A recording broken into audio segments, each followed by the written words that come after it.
नमस्कार, आप देख रहे हैं विंध्या टाइम्स और मैं हूं आपके साथ विलास। लगातार रीवा में विकास कार्यों के बड़े बड़े दावे और वायदे किए जाते रहे हैं। कई सारे विकास कार्य रीवा में होते हुए दिखाई भी दिए हुए भी, लेकिन सबसे बड़ा प्रश्न ये है कि हर एक विकास कार्य के पीछे कहीं ना कहीं कुछ ही वर्षों बाद उसका मेंटेनेंस भी आवश्यक हो जाता है। जैसे यदि कोई सड़क बनाई गई है तो उसे कुछ वर्षों के बाद मेंटेनेंस की ज़रूरत होती है और सही समय पर मेंटेनेंस ना मिल पाने पर उसकी स्थिति बद से बदतर हो जाती है।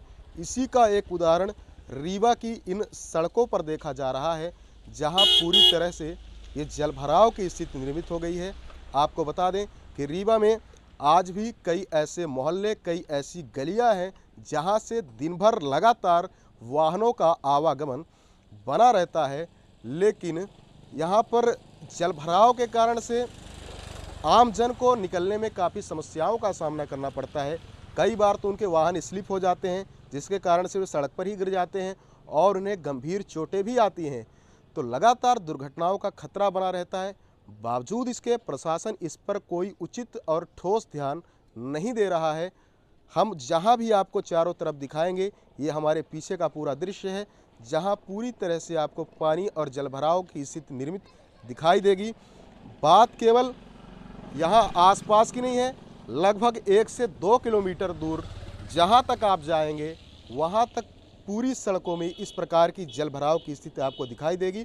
और साथ ही साथ ये जो गड्ढे हैं, इनमें दुर्घटनाओं का खतरा निरंतर बना हुआ है। अब देखना यह है कि प्रशासन इस मामले में क्या संज्ञान लेता है। आइए हम बात करते हैं यहाँ के कुछ स्थानीय व्यापारियों से कि आखिर क्या कुछ समस्याएं इस जलभराव की स्थिति के कारण आ रही है और ये जलभराव की स्थिति आखिर निर्मित हो रही है तो निर्मित हो कैसे रही है।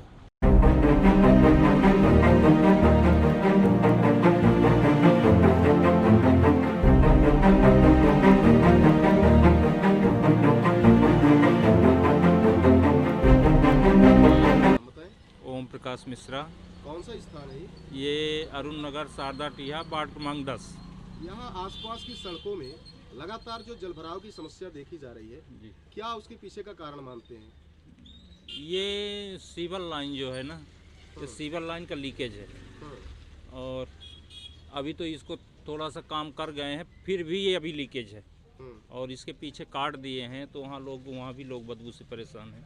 नहीं तो इसके निराकरण के लिए क्या आपकी ओर से कभी प्रशासन को सूचना दी गई? हाँ, इस बाबत बहुत बार प्रशासन को हमने मीणा साहब से डायरेक्ट बोला था, फ़ोन लगा के। उन्होंने ही थोड़ा सा वर्क करवाया है। यहाँ पर ऑनलाइन 10-12 शिकायत हो चुकी है यहाँ पर। ये शिकायत आपके द्वारा कब की गई थी? और की गई थी 8 नवंबर को और 8 नवंबर से लगातार दूसरे दिन रोज प्रतिदिन 1 महीने तक शिकायत हुई।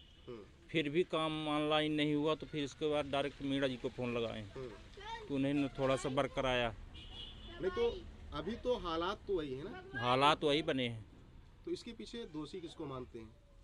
दोषी प्रशासन, नगर निगम प्रशासन है।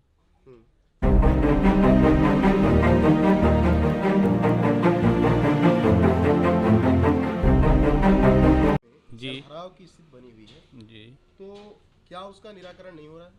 निराकरण के लिए हम लोगों ने यहाँ के दुकानदार जो हैं और यहाँ के रहवासी जो हैं उन्होंने 108 पे ऑनलाइन मुख्यमंत्री ऑनलाइन में शिकायत भी की और नगर निगम ने वर्क करवाया, साइड वर्क टाइप का करवाया है। कोई परफेक्ट उसका पूर्ण रूपेण जो निराकरण होना चाहिए जैसे उस तरीके से हुआ नहीं, क्योंकि कंपनी ही यहाँ से पता किया गया तो पता लगा कि कंपनी ही भाग गई है। कंपनी का को ब्लैक लिस्टेड करके और यहाँ से वो चली गई। तो अब नगर निगम को बहाना हो गया कि कंपनी नहीं है, कंपनी जाने, कंपनी का इंजीनियर जाने। जलभराव से लगातार दुर्घटना की भी खतरा कई बार हो चुकी हैं और कई बार होने और लगातार होने की संभावनाएं हैं, क्योंकि एक चौराहा है ये और एक अंधा चौराहा टाइप का है, चारों तरफ घर बने हुए हैं मोड़ पे, कुछ अगल बगल दिखता नहीं तो लोग स्पीड से आते हैं, स्पीड से जाते हैं।